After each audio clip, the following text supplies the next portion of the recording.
sociedades secretas, planos mirabolantes e muitos símbolos envolvidos. Eu sou o Douglas Heraldo e essa é a lista com 5 livros sobre conspirações.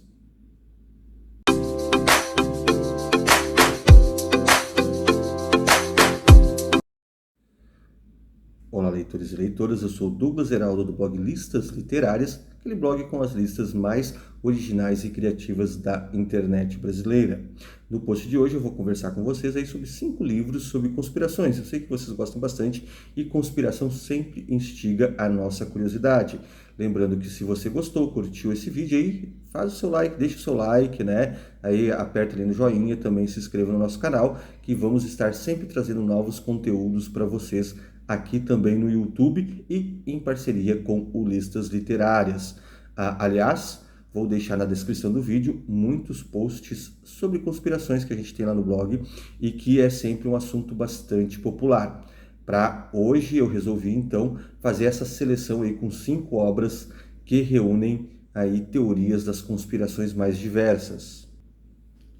E para começar aí, então a nossa discussão e a nossa lista, eu trouxe este livro aqui que eu acabei garimpando em uma feira de livros, em um sebo, né? Por 20 piletas aí, bem baratinho, mas que eu queria ler há algum tempo, então estava com vontade. Agora estou completando a leitura, que é O Nome da Rosa, do Umberto Eco. Umberto Eco, que vai ter outro livro aqui, inclusive quando a gente vai discutir a questão de conspiração, né? Então, Umberto Eco, semiótico, semiólogo, então ele trabalha muito com essa lógica dos símbolos, com os símbolos medievais, e vai trazer isso para a sua literatura. O Nome da Rosa, ele é narrado pelo monge Adson de Melk, que envolvido aí nos mistérios de um mosteiro, né? Medieval, com desaparecimento e mortes, vai adentrar aí uma conspiração, né? Uma série de assassinatos que vão envolvendo esses monges desse mosteiro beneditino, e a partir disso também o Umberto Eco vai trazendo muito, mas muito mesmo do seu conhecimento acerca dos símbolos, acerca dos documentos religiosos, e com isso vai também, a partir dessa leitura, você pode construir outras e outras teorias conspiratórias, o que é bem legal. Aí vai ter esta relação bem interessante, com muitos trechos em latim, a própria questão do Guilherme de Baskerville, que é um dos melhores dedutores aí que a gente tem na literatura, que é um personagem muito fascinante da forma como ele vai chegar ao X do problema, digamos assim, a partir da estruturação do seu pensamento, mas acima de tudo também a partir do seu conhecimento. Então, para quem curte narrativas conspiratórias, com muitos segredos, com acontecimentos sob a superfície, O Nome da Rosa com certeza é um dos grandes pedidos. E Umberto Eco, que logo mais vem com outro livro aqui nessa lista, também não pode deixar de ser esquecido quando a gente pensa em conspirações. E a segunda dica, a segunda questão aqui da nossa lista com 5 livros sobre conspirações, uma narrativa influenciada por talvez aquela narrativa conspiratória que tenha feito mais sucesso aí nos últimos 30 anos, que foi o Código da Vinci. E aqui também envolvendo religiões, seitas secretas, manuscritos religiosos encontrados, né? Que é Manuscritos do Mar Morto, do Adam Blake, que na verdade vem aí se tornando um pouco mais popular. A publicação tem algum tempinho, eu já li essa obra também faz algum tempinho. Lembrando que sempre aqui no vídeo, os livros citados vão encontrar resenha aqui na descrição, lá no blog Listas Literárias, né? E aqui é um misto de literatura policial, com a Heather Kennedy, que faz essas investigações das mortes que vão acontecendo, e aí a existência de possíveis grupos que vivem à margem, né, da sociedade, mas que querem se estabelecer o seu status e o seu jogo de poder, ou instituir-se enquanto identidade, enquanto nacionalidade. É bem curioso e bem interessante, né? É um thriller, e como um thriller ele tem a ação a todo instante, a todo momento, tem o envolvimento com as conspirações dos documentos encontrados, né? Aí os manuscritos do Mar Morto que foram encontrados ou não. Então é bem interessante, sim, para quem curte história de conspiração, e junto aqui eu trago para fechar esses dois do Adam Blake, também tem o Código do Apocalipse, que segue dentro desta sua lógica da existência de uma sociedade religiosa atuando à margem, né, sob túneis, operando em lugares inesperados da sociedade, tá? E aqui adentrando daí o final dos tempos e o final dos mundos, porque quando a gente fala em conspiração, quando a gente fala em teorias, né, que acabam inclusive envolvendo as religiões, nós estamos falando também de fanatismo, e aí os dois livros do Adam Blake, eles também vão adentrar isso, porque esta relação da conspiração religiosa também vai penetrar a questão dos fanatismos.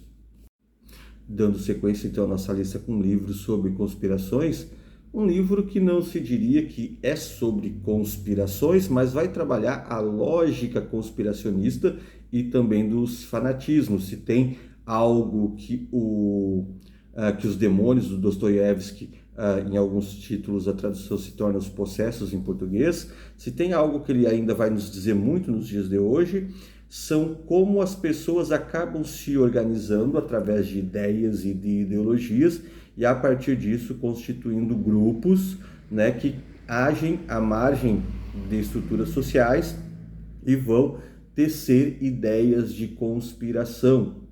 Aqui, o pequeno povoado onde os personagens habitam na Rússia, né, ele acaba sendo uma grande metáfora. Logicamente, o livro acaba sendo também uma forma do Dostoiévski trazer as suas preocupações e cautelas referente, especialmente o seu medo, talvez, da questão do socialismo, que estava na pauta. Ele antecipa acontecimentos da própria Revolução Russa, né?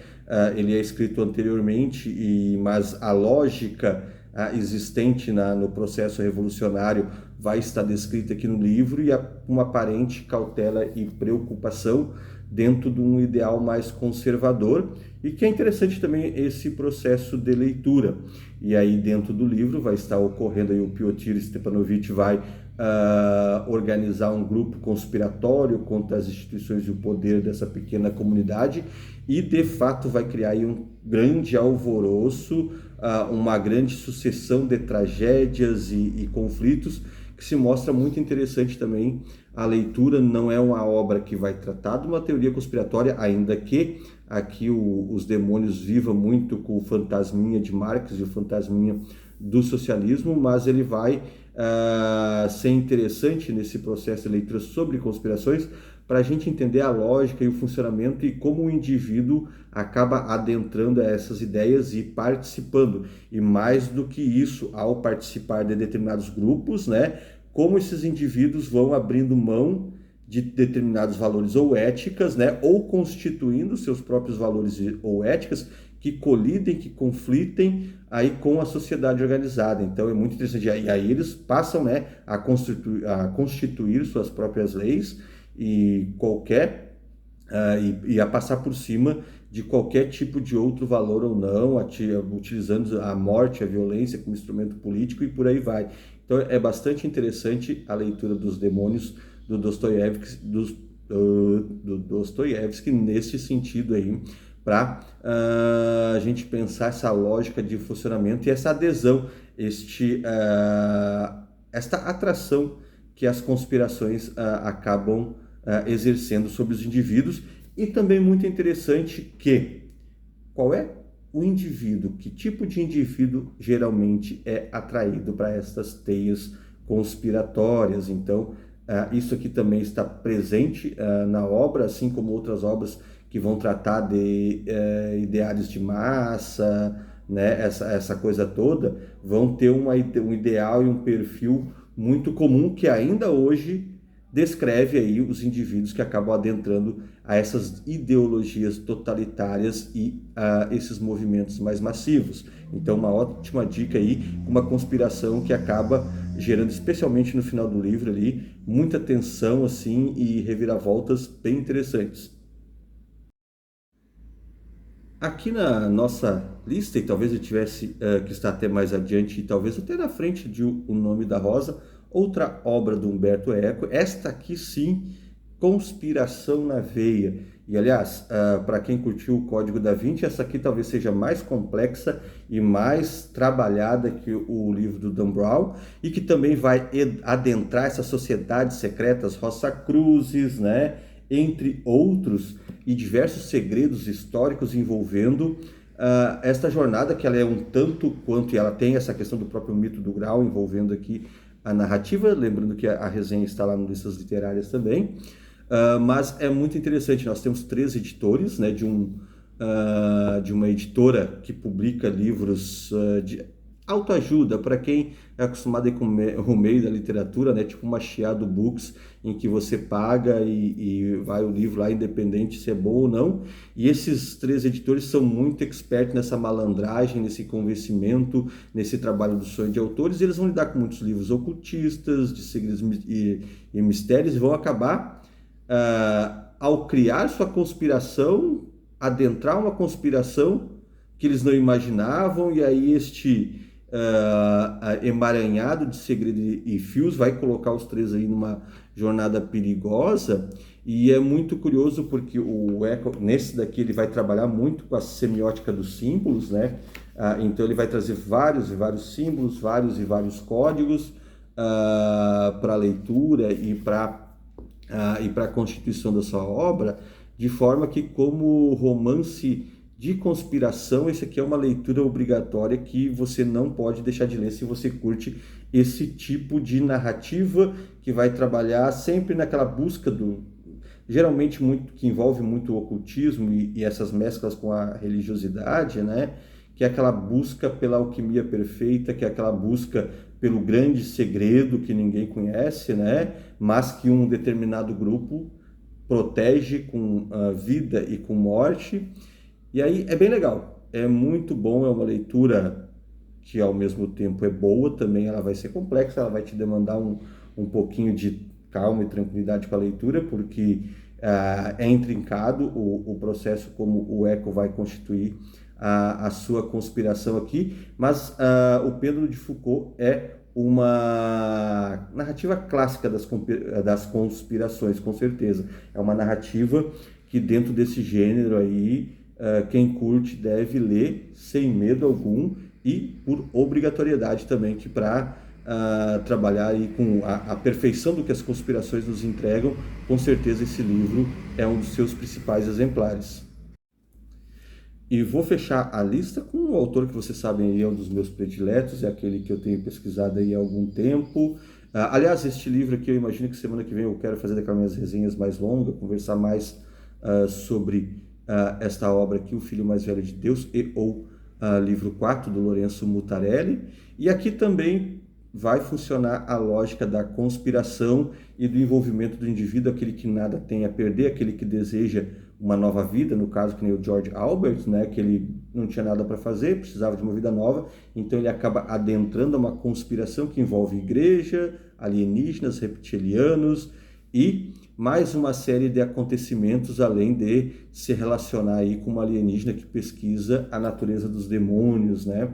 Então é uma das leituras do Mutarelli das mais interessantes, porque ela dá uma possibilidade de várias e várias leituras e interpretações aí no decorrer do processo. Também vai ter essa lógica conspiratória aí, envolvendo alienígenas e os reptilianos, né? Que, aliás, querendo ou não, também há esse processo que é da conspiração alienígena existente. O Mutarelli vai brincar um pouco com isso, então, de certo modo. Então, não só uma conspiração interna, assim, um livro sobre conspiração, mas joga a luz, talvez, sobre conspirações que estão aí no imaginário coletivo nosso. E é uma narrativa que foi escrita sob encomenda para a coleção Amores Expressos, que era para escrever um livro de amor em algum lugar do mundo. O Mutarelli foi levado para Nova York para escrever, e ao fazer isso, né, trouxe aí para nós uma conspiração das mais doidas possíveis que se pode imaginar, só que doidas, ou loucura, ou visionarismo, ou as coisas diferentes que o Mutarelli é capaz de nos entregar e oferecer na sua literatura, é chover no molhado. mas para quem curte conspiração, essa narrativa é um tanto quanto curiosa e talvez uma das mais humoradas aí no sentido da obra do Mutarelli, de um humor que é um tanto quanto peculiar, com certeza. E um update aí, enquanto eu falava sobre os livros sobre conspirações aqui na elaboração da lista, eu me lembrei desta obra que não é uma ficção, ele é um estudo histórico e que vai falar um pouco sobre as conspirações conhecidas que nós temos ao longo da história, que é A Praça e a Torre, né? Redes, Hierarquias e a Luta pelo Poder Global. Ele não é um livro específico sobre as sociedades secretas, mas ele acaba adentrando nisso porque ele vai estabelecendo dentro de algumas conspirações no processo histórico do mundo, né? Ele vai trazendo essa lógica das redes que se constrói, se constituem. E aí, nesse sentido, é bem interessante que ele é uma análise histórica, é uma pesquisa bem elaborada, bem feita, que para quem curte o assunto, não sem o assunto sem ser aquele interesse mais curioso, exótico, excêntrico das conspirações, mas quer dar um entendimento um pouco dentro do processo histórico, esse livro aqui é uma pedida super interessante.